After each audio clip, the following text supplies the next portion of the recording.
Come join us each week as we dive into topics about the joys and the struggles of motherhood. By no means are we experts. We're practically flying by the seat of our pants, or should I say, mom jeans. On this podcast, you will find a judgment-free zone where we discuss not only the best parts of being a mom, but the not-so-glamorous parts too. You can expect unfiltered, real mom talk, humor, grace, and a sense of sisterhood. What makes our podcast unique is that we understand there's no one-size-fits-all approach when it comes to being a mother. We're not going to pretend that we know everything too, because we definitely don't. We just want a place to share our stories with you. Thank you so much for tuning in to Mom Jeans, trying to fit into motherhood.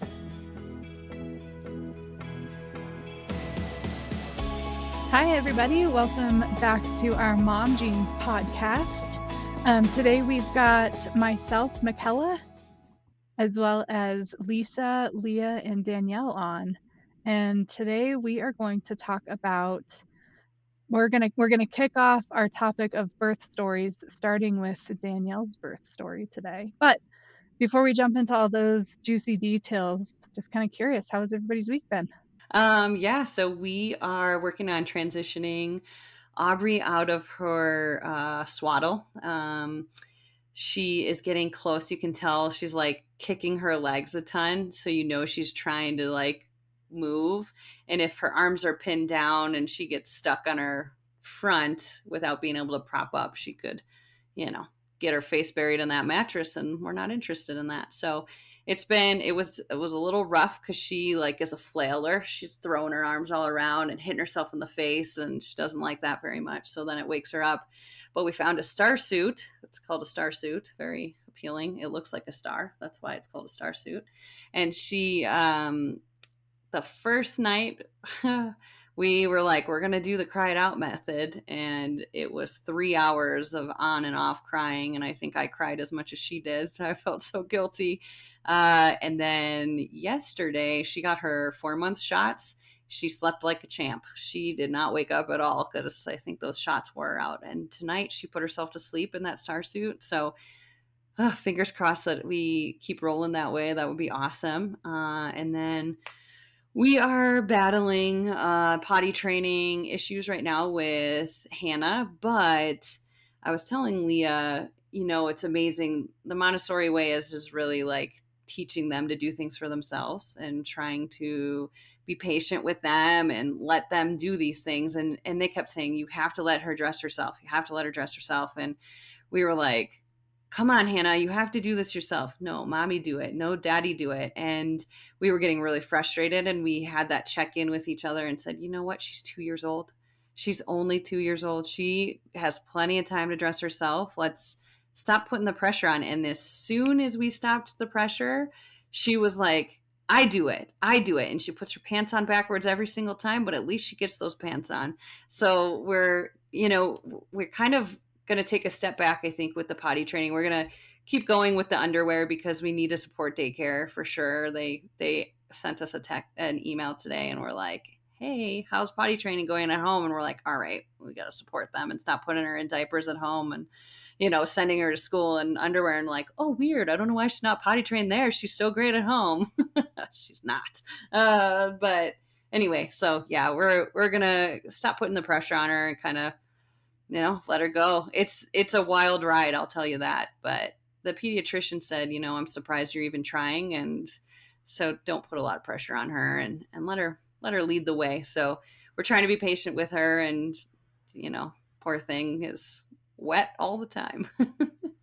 So that's out of curiosity, why did the pediatrician say that they were surprised? Just her age, or the fact that you've got another young kid at home? Okay. Age, it's typically like around, of course, like we can go into our grievances about pediatricians again, but this pediatrician said, 3 years old is like the prime spot. Our daycare started, it's just what they do. They, all the kids are at like a 3-year range. So they kind of like have to do it. And if they see like the older kids going on the potty, but they don't go on the potty, like it's weird. So they just try. So Hannah started at this school at 16 months. And so they were trying right away. And we were like, this is insane. This is never going to happen. Right. So Yeah, and she, like, you can tell, like they say, like the tells that they're ready to potty train, all of those are starting to happen. So I'm like, okay, this is positive, and I talked to my sister-in-law, who their daughter's 6 months older, and she's 100% potty trained. But they said it literally was like night and day. One day she just woke up and was like, all right, I'm ready to be potty trained now, and I'm gonna do it. But they said it was like, it was pulling teeth for a while with her, and she just needed to be ready. She just wanted it. It's kind of like us when we're ready to finally start eating well or working out, and we're determined, we'll do it. But if we're not the ones ready to do it, we're not going to do it. So that's kind of where we're at with that, and just trying to be patient with her and remember she's 2. So how does she do at school versus at home? Before Aubrey was born, she was doing great. And we were warned, hey, she's going to definitely have a regression when Aubrey's born. It's like, it's going to happen.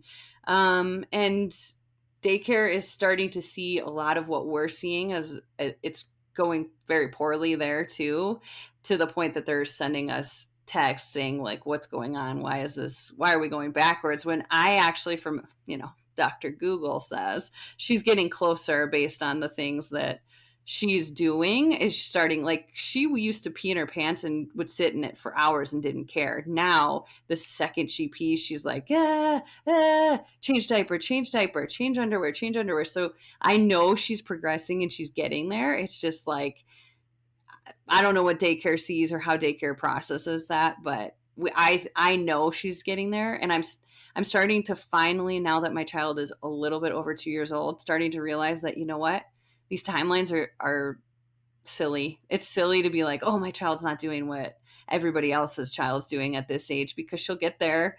It's just going to take her time, and it's such a freeing feeling when you're not like sitting there being like, oh, why isn't she keeping up with everybody else? She'll get there. I'm not worried.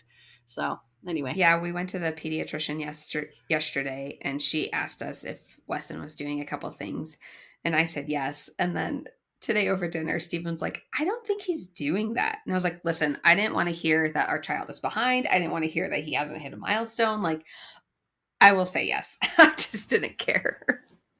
Yep. I think some of those pediatricians are awesome at, like, making you feel like your kid's the smartest, fastest, tallest, skinniest, best, whatever. And then others are like, oh, you should really be further. Once you take that pressure off yourself, it's so awesome. It's so freeing. It feels so great. And everything will work out. Danielle, anything exciting going on in your week? Well, yes. So this weekend we took Weston skiing. He was not in skis though, but Ryan wore him.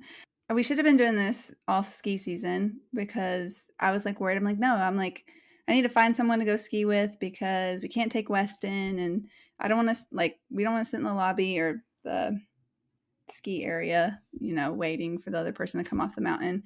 And actually, a girl that I work out with in those HIIT classes, she's like, why don't you just take him and wear him? I'm like, you wear your baby? And I'm like, do you put a helmet on him? And she's like, nope. And we just wear him, and we just go down the greens, and we take it slow. And she's like, it's great, because she has 2 older kids, one that is on a leash with skis and one that is skiing freely. And so I went home and I told Ryan, and I said, this girl I work out with, they wear their baby skiing.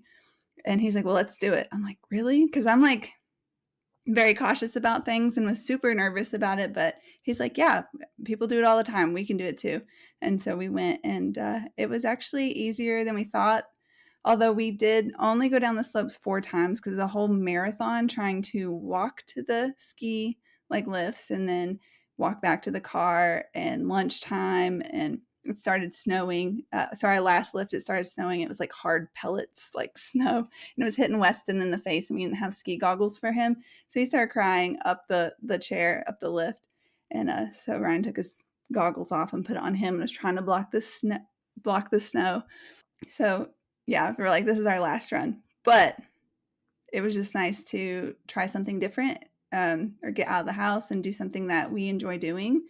So I feel like most of, I guess, early postpartum, I wasn't getting out and doing a lot of stuff or doing the things that we loved. So I just would encourage others to definitely try. Like, don't give up on the things that you do enjoy. Try to figure out ways to incorporate your baby. It's definitely going to look different. We had to take it slow. We got there later. We left early. We went down the mountain 4 times. But it was just exciting to experience that. So we did that, and then actually today I was sitting here actually doing something on my computer, and I'm in a bedroom, and there's like a keyboard that Weston will play with on the floor, and he sat on top of it, and he stood up, so he was kind of lifted up, so he stood up by himself and then walked, I think it's about like 10 feet away from me, and walked all the way over, and I was like, oh my gosh. And so of course I tried to get him to redo it. I would like put him, and then I had my camera, and he would stand up and then fall down. Or the one time he did do it again, I didn't hit record. I was like, you're doing great. And I'm like, oh, Of course. I'm not recording. So yeah, he likes to do things not when I like am recording. So I was like, oh, that's awesome. And then lastly, I know I've been talking about like putting myself out there, trying to make friends. And I do have friends, for people who are listening. I have friends, but they just don't live here in the area. I have one friend that like is a neighbor down the street, but other than that, I've been going to the HIT classes, and actually on two separate occasions I've had some moms come up to me like, hey, can I get your number so we can schedule a play date? Or, I'd love to hang out. And it sounds like dating, but basically it is dating for friends. But I'm like, yes. And I came home, I'm like, Ryan, I was like, people like me. They asked for my number, and we're gonna schedule a play date for our kids. So that's cool. So if you are someone like me who feels isolated and is kind of an introvert and shy, I was just doing something that I love, working out, and it'll come naturally. So I would encourage anyone to do that, because it does get lonely and isolating. So yeah, that's me. Do you feel like that makes you more inclined to reach out to somebody else and say like, hey, I want your phone number. Let's Yeah, do a play date. I actually just did that a few weeks ago. A girl, she just moved here, and she was coming to the HIT classes, and she was pregnant. She actually just had her baby on the 28th. So she's like, I'm glad it wasn't the 29th of February, because it would have been leap year. And I was like, hey, can I get your number, or I can give you mine? And if you have any questions, because she was just moving to base finally after a month of living in a hotel. That's how it is. We're displaced when we move, and then just not knowing anyone.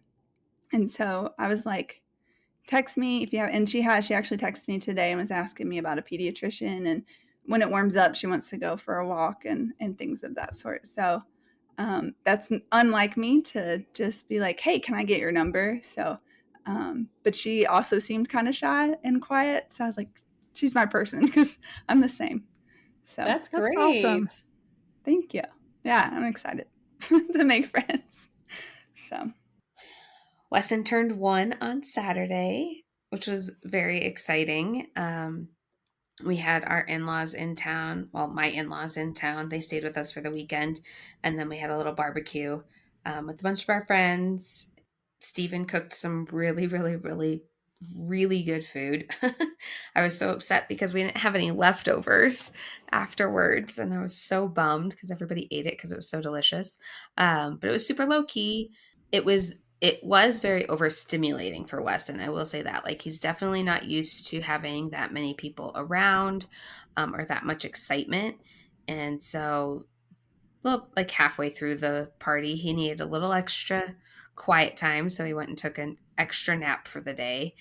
And he was unsure of his cake at first, but then we got to it. So that was good because I worked hard on it. I would have been bummed if he didn't eat any of it. But it was super fun. I'm glad we kind of took the time to just, hang out and celebrate. We got a lot of wine and booze, which was nice for Stephen and I. Obviously not for Wesson, because we had asked for no gifts because he doesn't need any more toys. We have so many things for him already. Like, one, we don't have the space for any more toys. Two, he plays with toilet paper rolls and pots and pans. So like, toys weren't necessary. So we got a good amount of booze, which was awesome. with the exception of reimbursing. Well, I guess Michelle hooked him up with the gift that my husband stole from him. Yes, on we did Christmas. get a reimbursement gift of the basketball hoop, and Stephen and I have been playing with it a ton. But Wesson will take the ball and he'll put it in the hoop, so it's been really cute to see that too. So it was fun. I was kind of giggling to myself earlier today because I was like, it's just been such a long week that I thought we didn't record last week. And I was like, gosh, it's been like 2 weeks since we've recorded.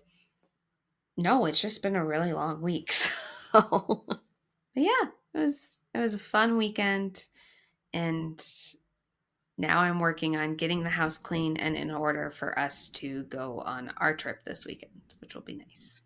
I will second the food being really good. It was so funny. She like picked up the brisket and just like taking full bites out of it, like crazy, and then taking the corn off the cob and just going to town on it. She loved the food. It was really good, and thank you for sharing his cake with her. She loved that. Yeah, too. Justin told me at one. It was a great. Justin told me party. at one point that he looked over at Hannah and she had like barbecue sauce all over her face. Mm-hmm. So the theme was brisket, beer, That's and awesome. Wesson's first year. I love that. That's awesome. That's so cute. I'm sorry to have missed it, but I did also hear that the food was amazing. That's amazing. Where were you, Michaela? I know. Oh my gosh, where have I been? I took a vacation with my husband to California this weekend and got to see a couple of my favorite old school bands. So it was a really fun concert and just a nice little getaway weekend with the husband, and then just got thrown right back into an extremely busy work week, but it's good. Otherwise, nothing too exciting. Do you have going any on more here. work trips coming up? Oh yeah, there's a high likelihood that you'll see me recording from hotel rooms again here sooner than later. Glad everybody had an awesome week. As we've talked about, we're going to focus today on Danielle's birth story, and her story of giving birth to her son is especially special to me because I am a little biased. He's family.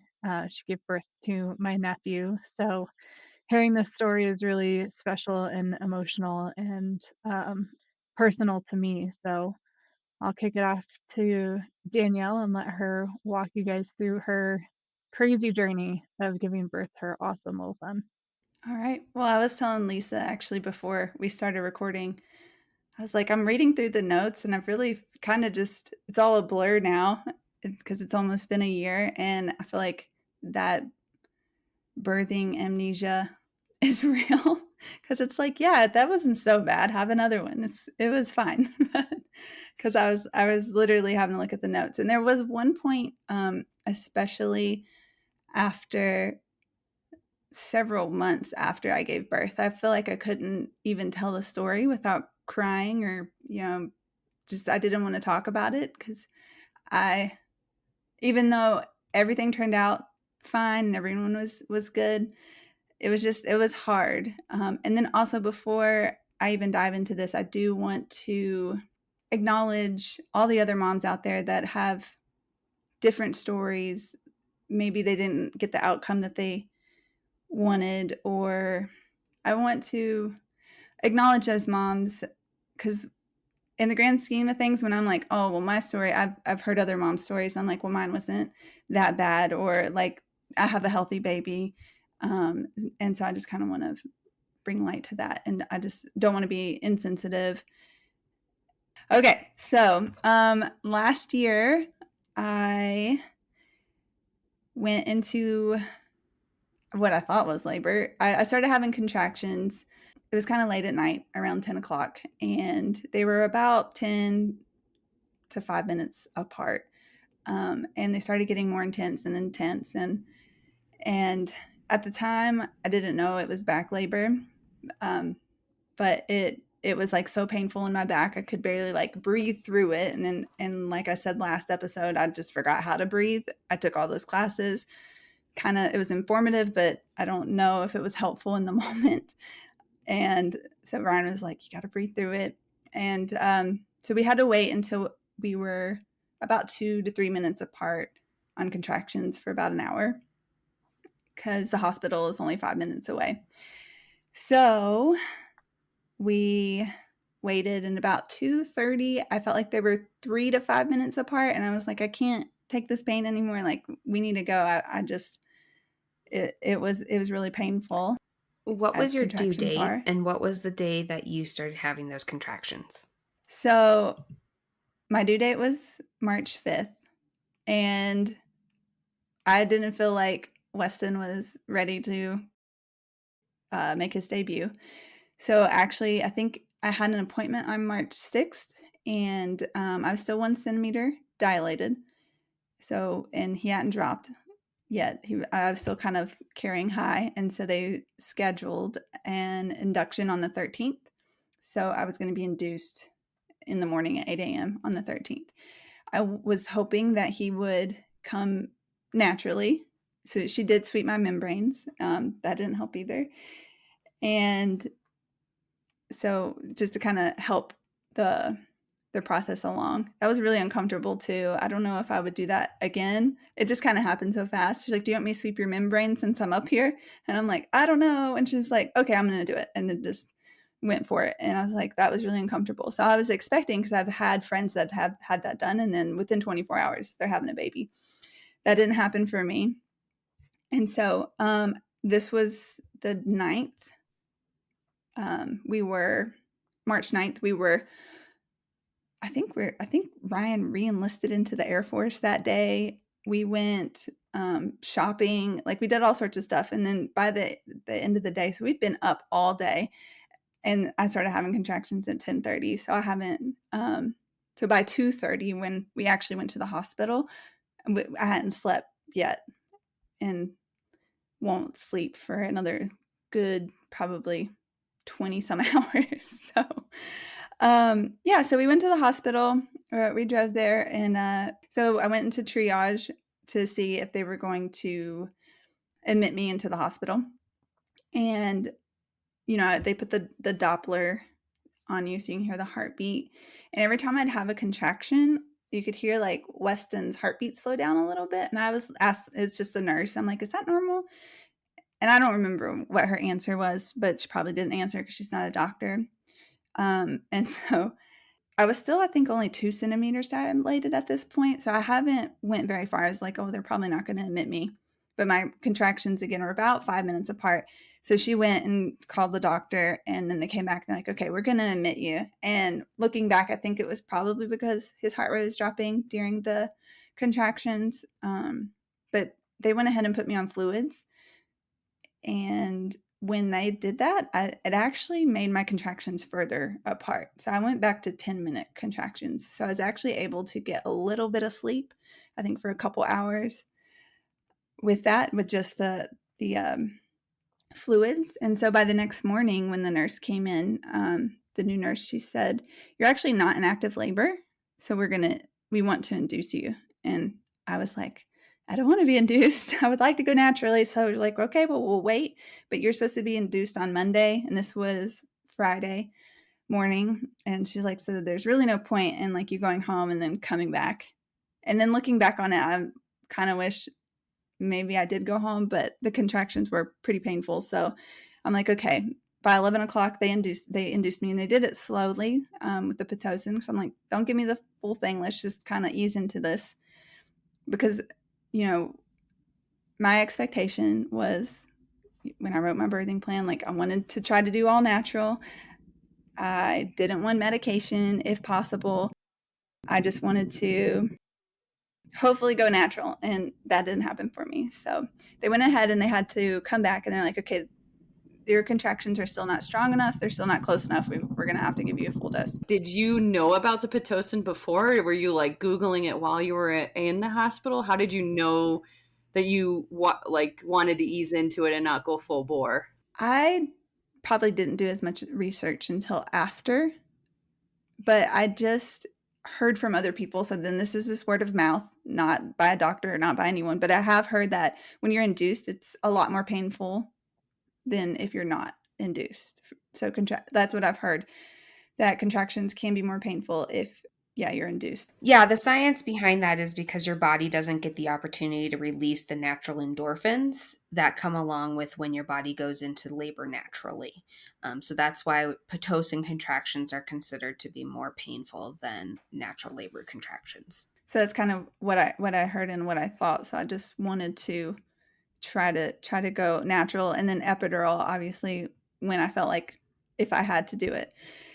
But I had been all day, I had been refusing like pain medication, because they can give you pain medication as well. And the one that was written on the board is fentanyl. And when you see that, like, I know that there's the drug fentanyl, like that doctors can give you, but then there's like fentanyl on the street that, that your drug dealer can give you. And I'm like, no, I don't want that. So I'm like, nope, I'm good. So I had been refusing that all day, and that's important to the story for later. I was 3 centimeters dilated, so I wasn't ready yet. I was starting to have contractions. Had Weston dropped by the time they decided to start the induction? No, he was still pretty high, but I don't think I knew that he hadn't dropped until like a little later. But everyone kept saying like, he hasn't dropped yet. They haven't, like, no one, they're like, you're still carrying pretty high, like all week at work. So they're like, is he going to come out? I don't know. As I'm going through these contractions, they started getting like really painful.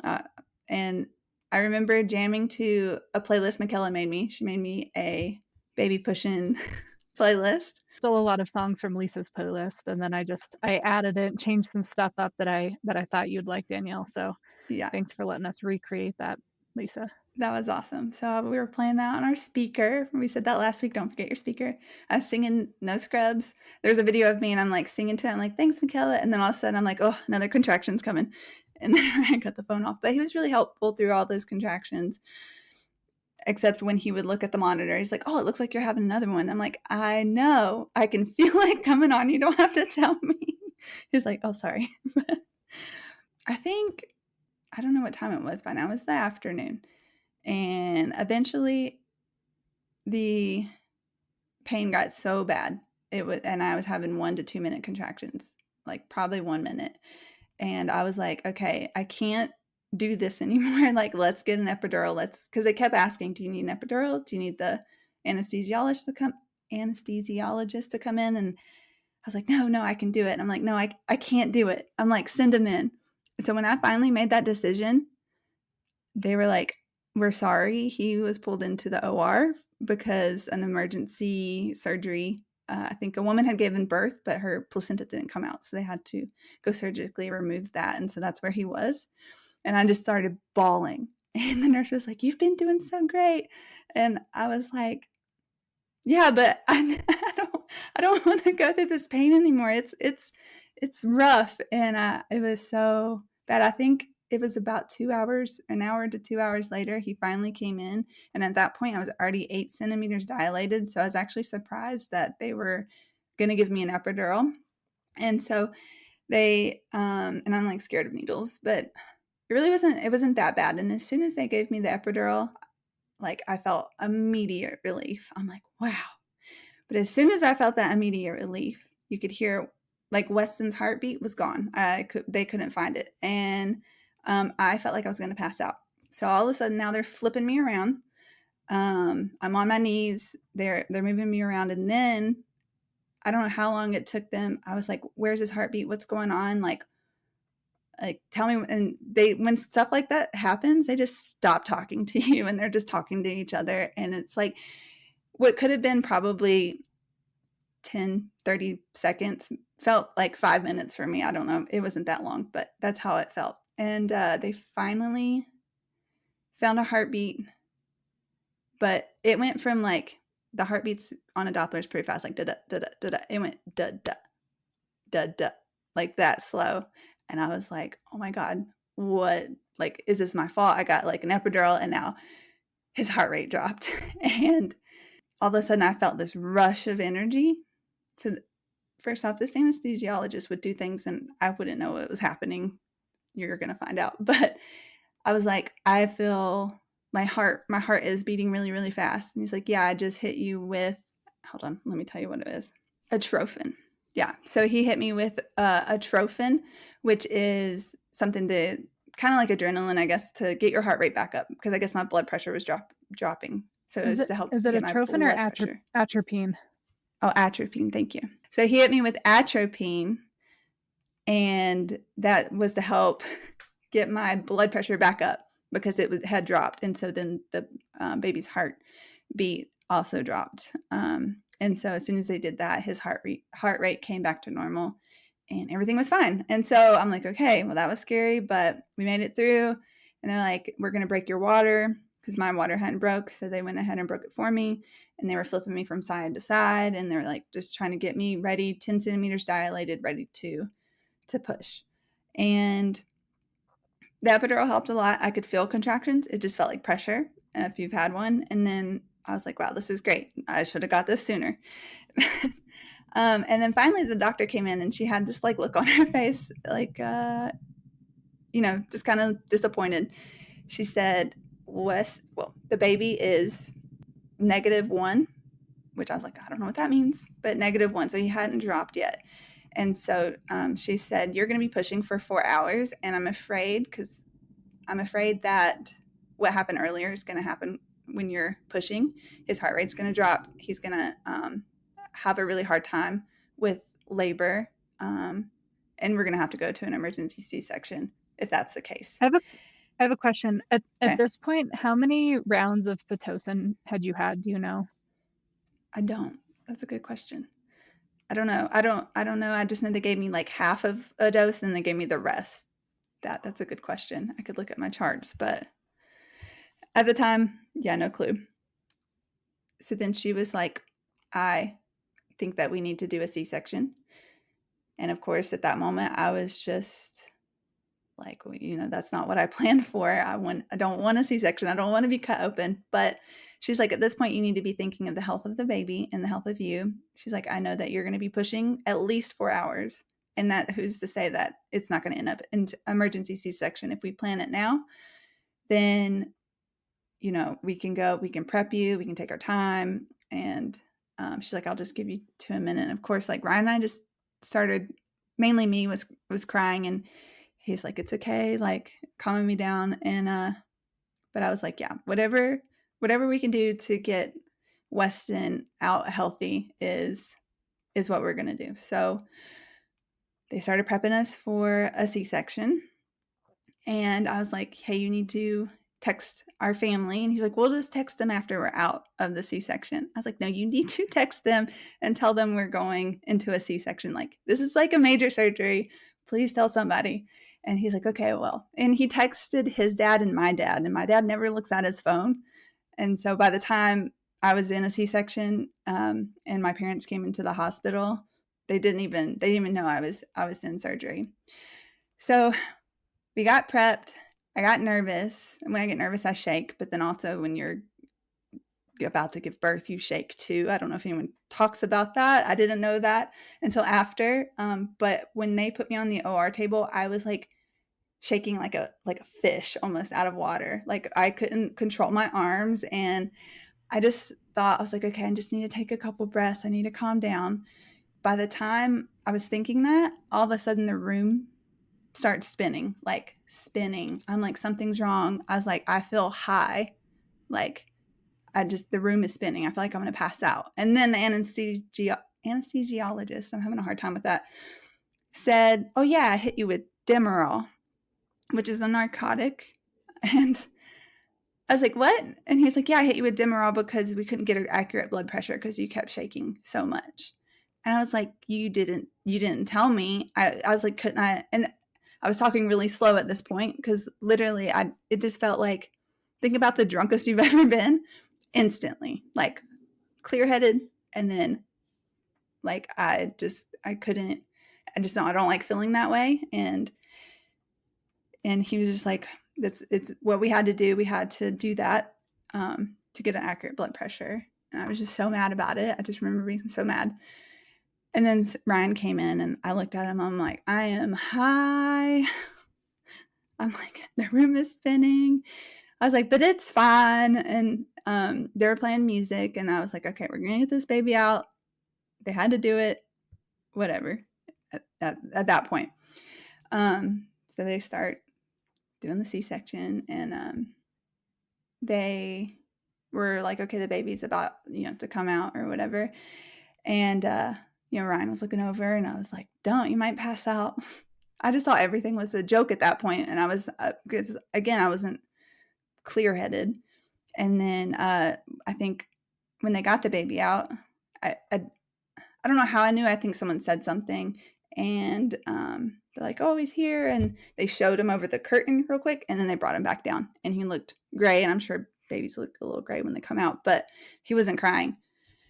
And it just got quiet. No one was talking. And I was like, why isn't he crying? I was like, why isn't he crying? And then Ryan was trying to calm me down. He was like, it's fine. It's fine. I'm like, no, he should be crying by now. Like, somebody tell me what's going on. Nobody said anything. And again, I don't know how long this was. I just remember one nurse saying, it's fine. It's fine. But like, I think she was just trying to calm me down because I was like freaking out at this point. And yeah, I don't know how long it was. And Ryan was just looking at me like wide-eyed, and he was trying to tell me it was okay. But like, I could see in his eyes, like he didn't know what was going on either. I mean, because we've never been through this before, and he like should have been crying. And then they had him over at the table, and I, again, could kind of see him, but there was a bunch of people around, and Ryan was trying to look, but then he was looking back at me and trying to calm me down. And finally he cried. And like, we both started crying because I don't know how long it was. I wish I knew, but it was too long. But they brought him over to me, and he had the oxygen on at that point. And they're like, we have to take him down to the NICU because he's having breathing problems. And before I get to that, what actually happened during that time, I found out, was he pretty much overdosed on the Demerol they gave me, and they had to inject him with Narcan, is which they give opioid users who overdose. So they had that on hand, so they know that pain medicine that's a issue, that it can cause that, and he swallowed amniotic fluid because he was being sunny side up. So that's why I was having so much back labor, because he was faced the wrong way. So when they pulled him out, he swallowed a lot of amniotic fluid. But the fact that he was like overdosing on something that they had given me just moments before was crazy. And something that you didn't want. Right. I was like, no to fentanyl all day. When did you find that out? When did you find out that they Narcaned him? A little later, when the doctor came in and told me what happened, because I kept everyone I talked to, I'm like, why did the anesthesiologist hit me with Demerol? Why did he not tell me? I mean, probably because I signed a paper saying do what you got to do to get the baby out. But I was like, I don't know. So they had to squeeze him to try to get him to breathe. They squeezed him hard, and so it pressed air out into his, like, we found out later, his like outside of his heart and outside of his lungs, because they were basically doing like compressions to try to get his heart starting to get him to breathe. So that was really hard. And then the hardest part too, well, I think for Ryan, I told him, I was like, you have to go with him to the NICU. You have to follow him. He can't spend his first moments alone with strangers. And he looked so confused, because he didn't want to leave his wife on the table all cut open, and he didn't want his son to be alone. And I was like, I don't care. Like, you have to go be with him because I can't. And so he went, and some strange nurse, she wasn't strange, some stranger held my hand for the rest of the time. And I kept like falling asleep, and I'm like, I don't want to fall asleep because I thought I was gonna like die on the table. I don't know why. That's just my thought. I hadn't slept for hours, and I just, yeah. Totally valid with everything you'd been through to totally be terrified of what was going to happen to you. Yeah. Ugh, Yeah. that's awful. But It probably felt a little bit comforting having that nurse there. yeah, she did. She held my But hand I and she's mean, like, "You're doing great." oh, Yeah. So Ryan went with Weston and they had him on his stomach and he was having a hard time breathing. Like you could tell he was having a hard time. And so we weren't out of the water yet. We didn't know how long he was going to be there.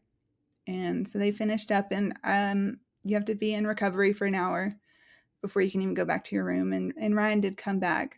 And that's when I was asking my questions. But again, I was still so drugged up.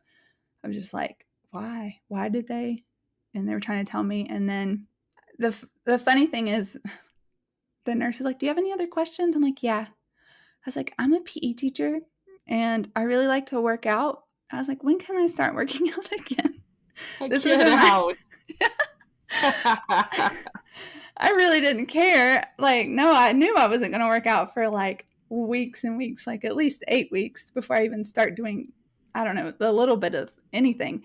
But no, I asked that because, again, I was like out of my mind and I don't like being that way either. And so Ryan went back and they finally rolled me back to the room. And again, no baby. Haven't seen him yet. I saw him for like a couple seconds. Oh, and actually, before we get there, so when Ryan left to go down to the NICU, because this is where Michaela comes in to the story, he saw his mom. His mom knew right away that something was wrong. And I think I'll let you tell the part, Michaela, but you were on the phone with Carrie, right? I was, yeah. I was driving across town actually to go to my stepsister's birthday party and hadn't heard any updates in a while. So I was like, I knew that Brian's parents were at the hospital and they had been there all day playing cards and hanging out. So I thought, you know what, I'm just gonna give them a call and check in and see what's going on. So I did. I was on the phone with Carrie, our mother-in-law, and she was, happy and perky and, feeling good about things and just explaining what they were doing, just that they were waiting. And while we were on the phone, Ryan came out to see them, and the tone in Carrie's voice, who, like I said, is always a very happy person, immediately changed. And she said, "Oh my gosh, Ryan's coming out here." And I'm driving and I'm like, "Oh, that doesn't sound good. What's going on?" She goes, I don't know, but his face isn't good. I know my son. This isn't a good look. I'll call you back." And then she just, she just hung up. And I wasn't with my husband at the time. This is his family. This is his brother and his nephew that's being born. And Carrie called me back a couple minutes later and kind of filled me in on everything and said, Danielle had to have an emergency C-section. This wasn't just, she had pushed for a long time and it wasn't happening, that there were some issues, some complications that led to the need for a C-section, and that Weston was born, but that there were some other issues that they were dealing with. He wasn't crying. He's in the NICU, blah, blah, blah. She's explaining all this to me, and you can just hear the tone in her voice of just, how do I support my son in this? And how do I support my daughter-in-law in this? And Ryan can be a very stoic person.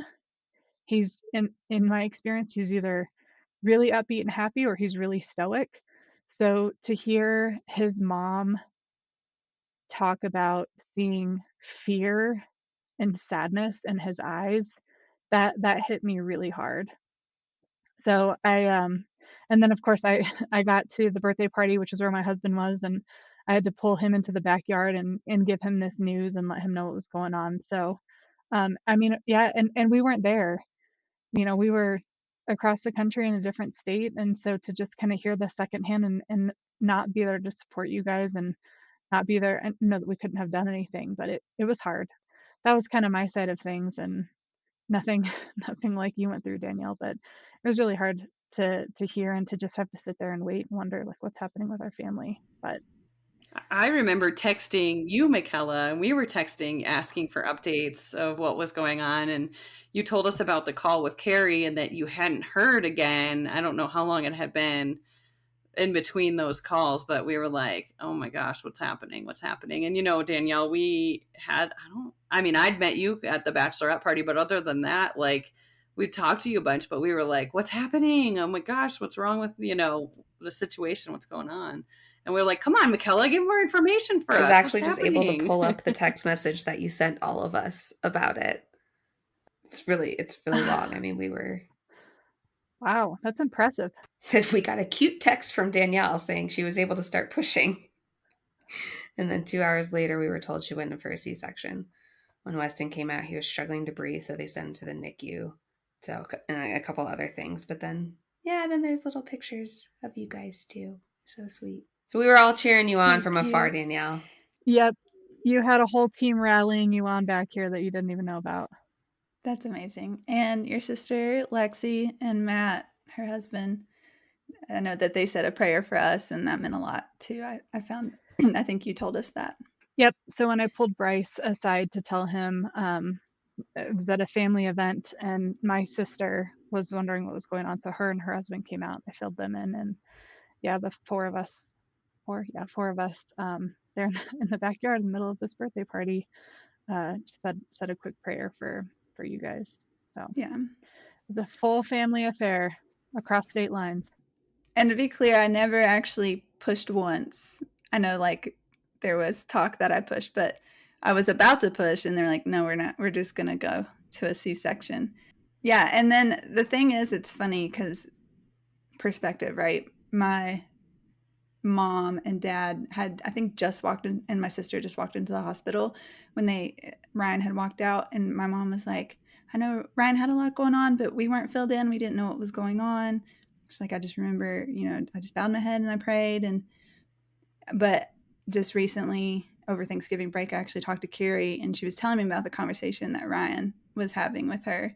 And he was like crying and saying, I don't know what to do, Mom. Mom, what do I do? Like, do I stay with Danielle or do I go to the NICU? Like, basically just went to ask his mom, like, for help. And we were both bawling at this point when she was telling me that. And so, so he went to the NICU. And then later when they rolled me into the room and everyone walked in, I'm so tired at this point. I haven't slept. Also on drugs. And as soon as I saw my mom, I started bawling. And I'm like, thought like I was a failure. Like this was my fault. And she was hugging me and like telling me like, no, it's not. Like, you did good.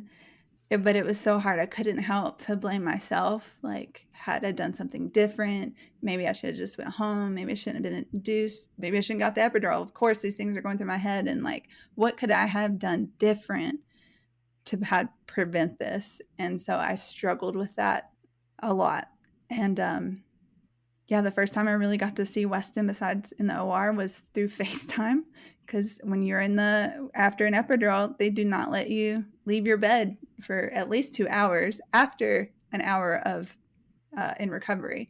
So I couldn't get out of bed.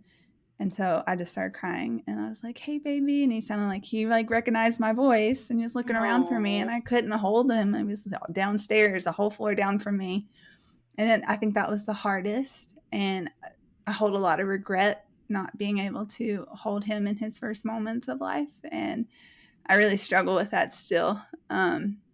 But finally, every time the nurse came in to check on me, I'm like, can you please let me go? Like, please, like, look, I can move my feet. She's like, yeah, you could move your feet, but if you try to stand, you're going to fall down. Like, every time. And finally, she let me go probably 15 minutes earlier than I was supposed to. She's like, don't tell anyone. She's like, it's against my judgment, but she let me get in a wheelchair and they got to wheel me down with my pee bag. It's the worst. Wheel me downstairs. The best part about a C-section. And that thing was just out there. Let me just tell you a hack that I actually learned from my father-in-law who had to have surgery. He had a little satchel and you just put it in there like a little bag. No one told me this. I just have it hanging outside my gown. It's great. But so I finally got to go. But they said that I couldn't hold him. They said maybe tomorrow. And it was really sad to see him. They couldn't find a vein, and they poked this poor boy everywhere trying to find a vein, and he had the IV on the top of his head. He was hooked up to a bunch of wires, like his heart rate monitor and all the things. And we asked how long will he be there, and it's like it depends. We've seen this before. it's either going to be, could be a couple days, could be several weeks. And so we had no answers. When they came in and they said, okay, let's just do the C-section now, were you like, okay, yeah, let's do it? Or were you like, did you fight it a little? Like, how did that go?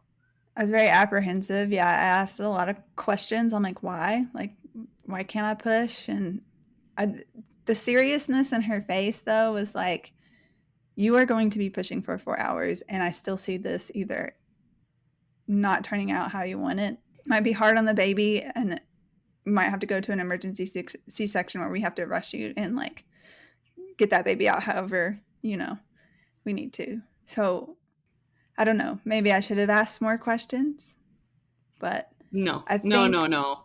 I was just Yeah. wondering, because maybe we talked about this in the last episode. Like, I didn't have a birth plan. I was just like, get the baby out healthy however you want. If you want to do a C-section without even me trying to push, like, I was fine with that. So I'm just wondering, because you had a plan, do you feel like that changed anything, and could it have gone a different way had you not had the plan? You know what I mean? Yeah.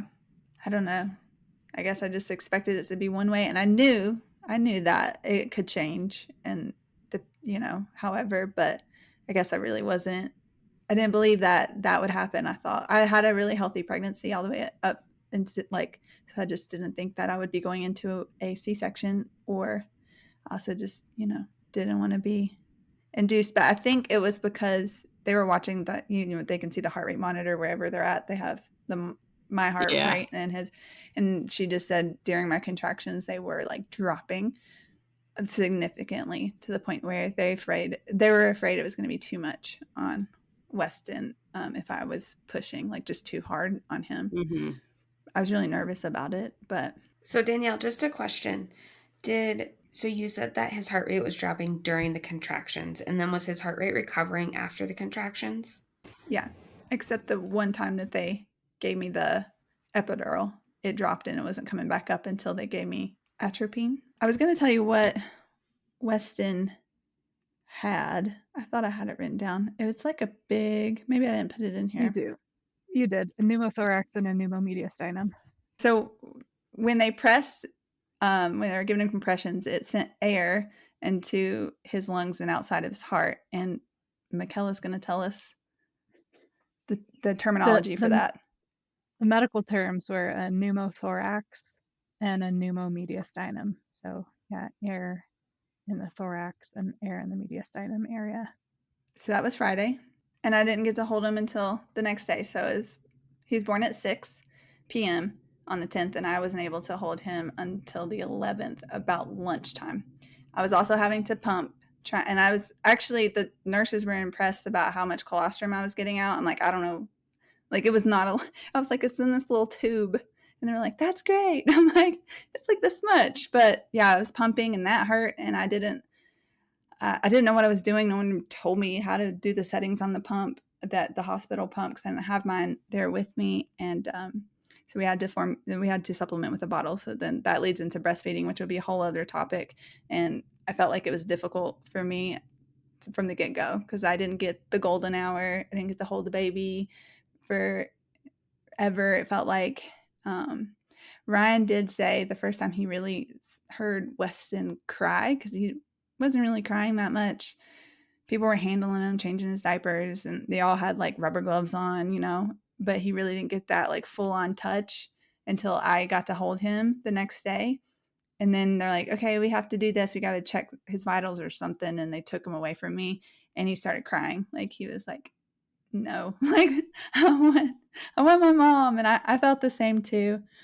So that was Friday, right? And then we were there for 4 days. So he was actually, the air went away. They did x-rays, and he recovered really quickly, and we were really thankful and really blessed that, he recovered so quickly.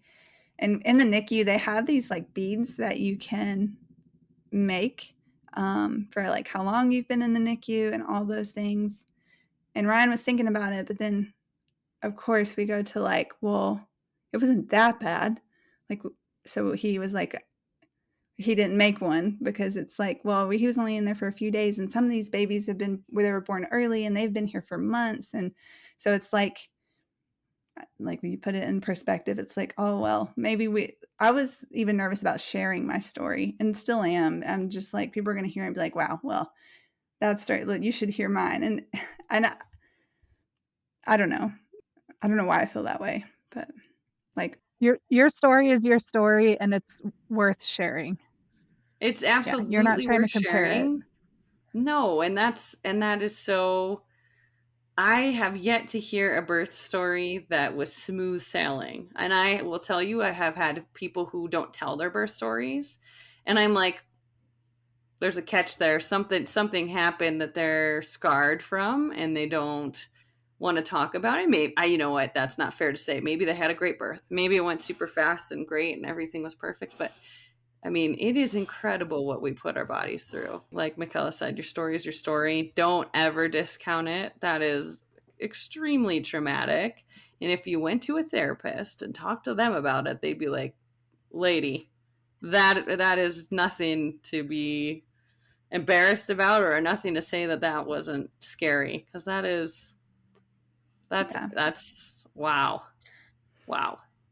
And yeah. I mean, it's, like, it's easy when you're not the one who has been through it to be like, oh, you shouldn't feel bad about not holding him right away because, like, look how great it is now. And you've gotten all these hugs and kisses and everything like that now. And you can't go back and change it. But I get it. Like, I totally get it. When we get to my birth story, I'll tell you my regrets about certain things I did, right? We all have those. And, look how awesome of a parent you are now. And it's like you said before, you forget about it, so then you can go for the second if you want a second, and you're like, so worth it. It was so worth it. I mean, it was so terrifying and so traumatic, but it was like, you wouldn't give it back for a second to get what you have now.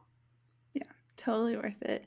I'd do it again exactly that way if that meant that I get Weston. But yeah, it was hard, and I guess I do know why. It's just like I couldn't talk about it. I didn't post anything. I didn't even text my friends that I had a baby. They're like wondering if I was okay. I think it was a whole 7 days. Like, they were like, is Weston here? Are you doing okay? And I was like, yeah, we had complications, but I didn't want to talk about it. So I literally just made a post and like posted it out there. And I'm not that kind of person that posts things or my like personal life on like super personal on Facebook or anything of that sort. But it's just, I seriously didn't want to talk about it. So I'm like, here it is. You can read it. You can send it to family. But that was my story. I'm sure I missed something, but that's the gist of it. I will say one other regret that I have, and people are like, you shouldn't feel that way. And Michaela, but my mom was coming in to see me, and I guess the thought around it, I was in the room, so I didn't know. Ryan's parents had been there all day playing cards, like Michaela said, and my mom wanted to come in and see me. And then I guess Ryan was like, well, we haven't let my parents come in and see us either. So they're like, she's just resting. And so he sent her away with flowers. And my mom cried for the rest of the day, and it made me sad. And I was like, I should have just let her come in and say hi. She just wanted to, had been stressed all day and was worried like something was wrong. So I do feel bad about not having my mom like come in and like say hi beforehand. But in the moment, I was stressed. I didn't want anybody there. I was like, tell your parents to like go to our house and play cards. Because I'm like, I really feel nervous. Like, I need to be pushing this baby out anytime. And they're just sitting there. They've been sitting there all day. Hopefully they were comfortable. I was just having a conversation about the whole hospital thing and having visitors and how you feel about that. And I wonder, would you do, other than your mom, would you do anything different than how you did things as far as hospital visitors? Yes, no, whatever. I don't know. It's just hard because we don't have family around. So it's not like they can go home and hang out at their house, for a while. Like I really did enjoy the help. And they weren't even able to come into our room. I mean, they were able to come into our room, but the baby wasn't there. I could only have so many people in the NICU. I think there could only be 3 of us. So sometimes it would just be me and 2 other people, or Ryan, and so it wasn't a lot of visitors there. I will say that we did have a very full house. My parents stayed here and my sister was living here at the time, and then Michaela and Bryce came, and then it was Brian's parents and grandmother. And it was great when like there was like shifts, like if my parents would go out and do stuff, and then but when we were all here, it was just, for me, I think Ryan liked it because they were playing games and it was great. I was tired. I wanted to be on my couch topless to breastfeed, but I felt like I had to go to another room. And so I felt already feeling isolated. I was having a hard time breastfeeding. And so it was really hard. I was going through like postpartum for sure. So maybe next time have it staggered. Maybe my parents here or my And mom. later. And later. But now I'm going to have somebody come and like, because we've got Weston. So if we do have another, like we'll have to have somebody here for sure. But yeah, Yep. It's just, I felt like I was having to entertain, even though they were cooking and cleaning for me. I felt like I played a couple games, but I was so exhausted. I would go upstairs and cry like by myself. Just because it was just overwhelming. I get overwhelmed pretty easily with a lot of people. So, but I was a lot. Overstimulated. Yeah. I would be overstimulated for sure. Yeah. Well, and then of course, all of us are constantly, how are you doing? Are you okay? Can we get you anything? Do you need anything? And we're all trying to be helpful. But at the end of the day, it's like, what would be helpful is if you just stop talking to me.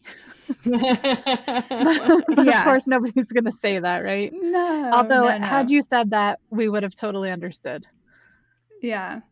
I think the other thing I really regret was like I felt the need when Weston woke up and after he breastfed that I needed to pass the baby off because they were there visiting. So Weston got passed around, which is fine. But then also I'm like, but I want to hold him. But now he's like, oh, he's hungry. Here he is. And so I really had a hard time, I think, with that. And so maybe that's why my breastfeeding journey was a little rough, had a rough start. But when everyone left, it was quiet. I'm like, luckily, Bryce and Michaela, I think it was, did you help make breakfast burritos? We did. We made a ton of breakfast burritos right before we left. That was the best. So we were heating this up. The Bryce specialty. Yes, that was amazing. And they were in the freezer, and that was our breakfast every morning for however many weeks it lasted. But that was amazing. That's definitely something I would suggest to people is to take meals when people offer frozen meals or to cater in food for you, order you Uber Eats or something. Do it. It's amazing to take that. Danielle, what was it like for you and for Ryan when they told you that Weston was going to be getting out of the NICU? We were definitely excited. We're like, I probably cried. I was just happy to get home and to sleep in my own bed and to have Weston close, like next to me. So we were definitely just very thankful. And I guess surprised because a couple of days before they're like, well, I don't know if it's going to be several weeks or just a few days, but it was looking up because, I think after a day or two, he was able to get off his IV and other things. It was so hard to hold him with all those wires. And so when they were starting to take things off, I was like, oh, this is great. Like, so we were definitely super excited and just. Was there any special care that you had to give Weston when you guys first went home? No, he full recovery, normal baby. So of course I was worried. I was like, what if something's wrong with his heart or he stops breathing? But I think that's normal, like bringing a newborn baby home and a new mom and not knowing anything. But no, luckily he was completely healed or, better. So. That's awesome. I mean, I'm so sorry that that's what you guys had to go through to get him here, but I'm glad that he had a quick recovery and you guys were reunited as a family so shortly after. I'm so glad that both you and him are healthy and happy, and that story has a good ending, because like you said, that's not always the case for people, and want to be sensitive to that. But regardless, Danielle, you're very brave for sharing your story, so thank you. I know it's hard. Well, thank you for listening and giving me the space to tell it. I feel like I've drawn it out a little. It's because it's been almost a year, and it's just like, oh yeah, that did happen. but yeah, Michaela knows. Like, I couldn't talk about it. It was just the worst at the time. I don't think that I knew the full story or like all of the details until you posted that post, which, like you said, was a couple weeks later or whatever. And I read that and I was like, wow, I knew some of that stuff happened, but that was really intense. So yeah, I can second that. I know that it was really hard to talk about. Do we want to go into our hot topic? Sure. Okay, so for the hot topic this week, I was thinking about talking a little bit about imposter syndrome. You can get this really with anything, your job, if you're an athlete, whatever it is, and even being a mom as well. So it's just basically that you feel like you're not qualified for something when you actually are. And I used to feel this way about work as a teacher. I was like in year 7, I'm like, oh my gosh, like I don't even know what I'm doing. But I did. I would get good ratings and all the things. So I knew, but I just felt like I wasn't good enough, and we get those feelings a lot. But I'm actually starting to feel that way a little bit as a mom, as having a little bit of imposter syndrome. Like, I'm not qualified. Like, I am qualified to be a mom. I gave birth and I feel like I'm good at it. But when I compare myself, which we should not do, when I compare myself to others, I'm like, well, they have way more experience. And I was wondering if you felt this way, like if y'all felt this way also, because this week, actually, I went to dinner with a friend. It was her birthday, and she had other friends there, and I knew most of them. And she was like, Danielle, she's has this podcast with these other moms, and it's really good, and you should listen to it. And then, of course, like, I don't want the attention on me, and I'm like, oh yeah, it's just something that I do. It's fun. And I just kind of like pushed it off. Like, I don't want to talk about it, which I should be, because I am really proud that we're doing this and that we're having that we have this space. But me just kind of going into my shell, I'm like, I don't want to talk about it with like all these people at the table. They're probably thinking, oh, wow. And so she was like, no, you should definitely tell people about it and have them listen, because it's good. And she was like telling everyone what it was. And some girls did look it up and like downloaded it. But I guess my thought was, the reason I felt this way is because, like, the mom sitting next to me, she has 3 teenage boys. The other mom sitting over here, I just met, she has 3 kids under 4 and is a stay-at-home mom and is thinking about homeschooling. And then, then there was other 2 women that have kids like college age. I'm like, so why would they want to listen to me when I've just been a mom for just a little, like almost a year? And I get frustrated at myself. I'm like, I'm just as qualified. I've been through things, just because I don't have as much as experience, but I should be proud of what we're doing and like telling everybody, like, listen to my podcast. And so I just wonder, am I the only one that feels that way, or do you feel that way too? I get imposter syndrome really, really bad in pretty much every aspect of my life. And yes, being a mom, I'm like, I have no qualifications to sit here and to talk about my experience being a mom. Like, all I want to do is maybe help one person relate or feel like they're not alone in their situation. Because I don't know that I have the skill set or expertise or any of that. I feel like I don't know anything and I'm just learning as I go. And so even like when Stephen will say, like, you're a good mom, I'm like, ugh, like, I don't know. Am I like, why would you say that? What have I done to be a good mom? So yeah, you are not alone in that, Danielle. And I think it's pretty normal. Especially because like I had a friend tell me one time that, and it stuck with me. It was so impactful, but she said that, so her daughter's 13 now, but she said that as she was raising her daughter and they would have their struggles, she would be like, listen, this is the first time I've been a mom to a 10-year-old. And this is the first time you've been a 10-year-old. So we're figuring this out together. And I just love that so much because sometimes I'll look at Wes and I'm like, this is the first time I'm a mom to a 1-year-old. And this is the first time you've been a 1-year-old. And we're both experiencing a lot right now. And we're trying this together. Um, so I thought that that was like just such a graceful way of looking at motherhood. And I've tried to remember that through a lot of different situations. But no, I definitely don't feel qualified to talk about anything. And to anyone listening, I just want people to know that they're not alone. And hopefully we can just be your friends that you listen to on Spotify and be like, oh, yeah, I've gone through that too. Or, yeah, I share that perspective. I think it's pretty amazing too to see moms of older kids than our kids to see our babies and they're like, oh, baby stage, I miss that so much, right? And I think it would be fun for them to kind of listen back to us going through this experience again and for them to relive it, but also to be like, oh yeah, I remember worrying about that and it turning out to be absolutely nothing, right? And I think that's such a, not to toot our own horns, but this is fun. I mean, we're having fun. I really look forward to our recording sessions. I really look forward to talking about all of these things. And it makes my brain kind of turn in the ways of like, I never thought about doing that, or trying to whatever, parent this way or that way or the other thing. But yes, imposter syndrome, 100%. Like, who knows if I'm doing it right, right? Like I've talked about this many times of like, talking to my therapist constantly being like, I just don't want to mess them up. I don't want them to have to go into therapy because of some bad decision because of something I read online just once.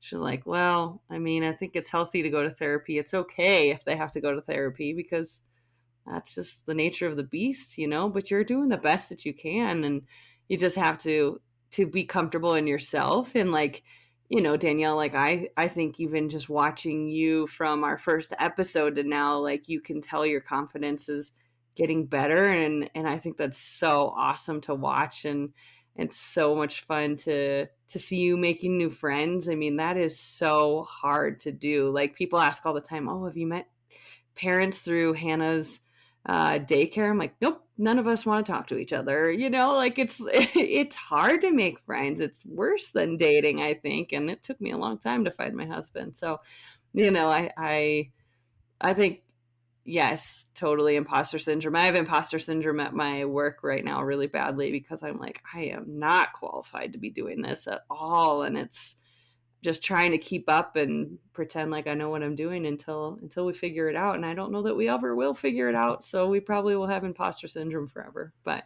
at least we'll have each other. I feel like women in general really struggle with imposter syndrome. So I was you going to say the add same. being a mom on top of that and being responsible for another human's life. And obviously I don't have a child, I'm not a mom, but I see enough of comparison with just women and how to be the right type of woman that you add the complexity of raising a human, and if you don't do that to the standards of somebody else, that is just one more huge reason for women to compare each other and to hate on each other. And that continues to foster that idea of this imposter syndrome of like, oh well, somebody else is doing that, they seem to be doing it easier or better, I must not be doing it right, I must not be qualified. So shout out to all the women, stop, you are qualified, you are capable, and you're doing a great job. I think that that's a great point, Michaela. I think that it has, like when I criticize other people, it's 100% internal struggles that I have of I'm not doing it right, right? Like, and I'm not trying to call you out, Leah, at all by any means. And so this is, I'm sorry if it comes off that way, and we can totally cut this part. But like when you're like, yeah, we didn't let Wes cried out for more than 9 minutes. I was like, I let Aubrey go for 3 hours. Like, neglect, come arrest me. I'm the worst parent ever, right? Like, I'm that's so how I sorry. took it. But at the same time, it's like, no. And that's what I'm trying to say is like, whatever, right? Like, in the grand scheme of things, it's not like Aubrey's going to come to me when she's 15 and be like, you let me cry for 3 hours when I was 4 months old, like, that's not going to happen. But we as women do that to ourselves, because like I'll say things to Brandon all the time and he'll be like, it's not that big of a deal. It's not that big of a deal. I'm like, it's a big deal to me. It's a big deal to me, right? Like, we just want to be perfect and we want to raise the perfect child that does not exist, except for me. I was just the perfect child, obviously. Just kidding. But you know what I mean? Like, we put so much pressure on ourselves to be amazing, perfect people. And we want people to think we're amazing, perfect people. And That's the thing, is that we try so hard to be amazing, perfect people according to somebody else's standards. right? Good That's point. that's where we go wrong. Good. Stop doing that. Me too. Stop doing that. That's why I'm like afraid to even put myself out there, because I just am, I guess, the fear of being rejected or like, oh, wow, she's weird or a little quirky. I don't know. So I just like, that's why I'm so shy. I'm just like afraid of what people will think. And that's not okay. The most ridiculous thing, though, is that we all do it. Like, it's actually normal to be weird, and it's normal to be awkward, and it's normal to have these reservations and these fears. And every single one of us does it, but we still see it as a problem. So, I will tell good to you, talk about it. it's gotten so much better for me being a mom, being a parent. That has gone away a lot more. Like, I care less about what other people think about me, because I'm like, at least my kids like me. Well, yeah, because I feed them, like, right. But like, it's really nice to get into that space of feeling comfortable in your own skin at points and living in the moment, because that is not something I've ever done before. And I love it. I love being in that circle right now I mean, we've got a good support system here too. You guys are so supportive when you probably are like, what? Why is she doing that? Right. But it's awesome. And you get at a certain point, I hope you get to the point where you're doing the best that you can, and you're going to make mistakes. There's just no way around it. And Danielle, like, I mean, I've tooted your horn so many times. That sounds really dirty. I like so many times been like, I have no idea how you can be a stay-at-home mom. I just like, you deserve a raise. You deserve so many accolades for being able to do that, because honestly, I would be a parent I wouldn't be proud of at all if I had to be a stay-at-home mom. I know my patience level is really, really tough, and you're incredible, and I think that's awesome, and I hope you understand that. I hope you like truly believe me when I say that. I think it's incredible. Thank And you. Leah, you working full time and being an incredible mom to Weston, and your dedication to the clean lifestyle that you live, and the foods that you make him, and the foods that you provide for him with working full time. Like, it's just, it's awesome. It's so fun. And like, it's weird to be like, I'm so proud of them. Right. But I'm like, you guys are incredible. We're incredible people. We are. And we don't say that about ourselves, obviously, but believe me when I say it, right? Like, even when Brandon gives me props and was like, oh, you're such a good mom. Like, what? No, I'm not a good mom. I could be doing so much better. I could be, whatever, growing my own corn in the backyard or something. We could always be doing better, but we need to take compliments. That's another thing I think women aren't great at, is taking compliments. Well, you're doing awesome too, Lisa. And as Michelle would say, she's not here today, but you should be so proud of yourself, because, I mean, you have two, under two, or yeah, right around two. Yeah, it's I don't even know how you do that. Like with two, Weston is a lot, just one, and he's just one. And so we're thinking about having more, and I'm like, that seems impossible, but I know it can be done. And I think you're doing it gracefully and doing an amazing job. All right, so do we want to wrap up with answering our question that we had last week of how many hours Leah pumped throughout her entire pump journey? My guess was 1,002 hours. And I did some really great math and got to I think 58,000 hours was your initial guess. Oh, it was like 58,000. Like, Because how many minutes years and hours would 58,000 hours be? I think that would have been 6 years. Like 6 years of like constantly like 24 hours a day for 356 days. 65. 365. It's not 356. Man, we are not good at Okay. numbers. Yeah. I usually am decent at numbers, but yeah, I was not right. I finally then realized I was calculating minutes and not hours. So hours, I got to 993, I believe. 973 was your hours guess. Okay. Yeah. Based off their guesses, I'm just going to go, gosh, do I want to do Price is Right rules here? Yeah, right. Or somewhere in between? I'm going to go somewhere in between. My favorite number is 9, so I'm going to go 999. We've got 973, 999, and 1,002, and 58,000. But the actual winner is going to be 892 hours spent pumping over the last year. I should have done Price is Right rules. That's Wow. bananas to think about. 892 hours. Okay, so let's quickly do the math. 892 divided by 24. It's 37 days. That's a lot. That's a lot. That's a lot of pumping. Over a month. Women are amazing. Over a month. Oh, over a month. Like, yeah, 37 All these things days get weird when it gets later past our bedtime. It is past our bedtime. I was like, yeah, she pumps for over a month. Like, not 12 months to be exact. yeah, okay. So just We got there. to revisit, did we mention the cabbage on the last episode? You did. How did that go? So Did it smell great? It wasn't very potent, but I deliberately waited because I have a funny relationship with my father-in-law, and I will do anything in my power to make him squirm and just to get a reaction out of him because I think it's hilarious. And so they were here and going to the grocery store, and I overheard them talking in the hallway. They're like, okay, we're going to go to the grocery store. And I popped out and I was like, hey, can you get me some cabbage? They're like, he's like, okay, sure. Yeah, that's fine. So then he comes back and they're like, so what's the cabbage for?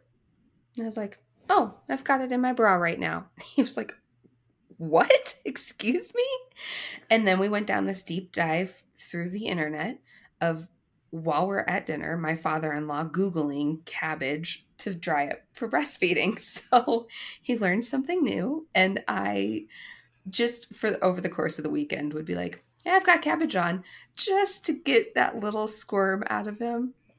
It was definitely the highlight. Like 10 out of 10 recommend. It did provide some like pain relief. I'm still not fully dried up yet. I'm still a little engorged and pumping and releasing a little bit, but it definitely the cold leaves and the compress, I think just like that was a relief. So it's a cheap solution, temporary relief. Recommend it. Should we link to it? Should we link to it on Amazon? Cabbage leaves? Is it organic cabbage? Yeah, is there a certain kind? Yeah, green, red. I mean, is there a certain type of cabbage that works better? Yes, green leaf cabbage. You can find it at your local grocery store. That's great. All right. Well, thank you so much for listening to our episode today and just giving me the space to share my story. And I really would love to hear your birthing stories too. So if you would like to email us at hello@momjeansthepodcast.com, we would love to read your stories. Also, if you want to follow us, you can follow us at momjeansthepodcast on Instagram and TikTok. Come back next time for some more of our birthing stories that we're going to share with you. And we can't wait for you to listen.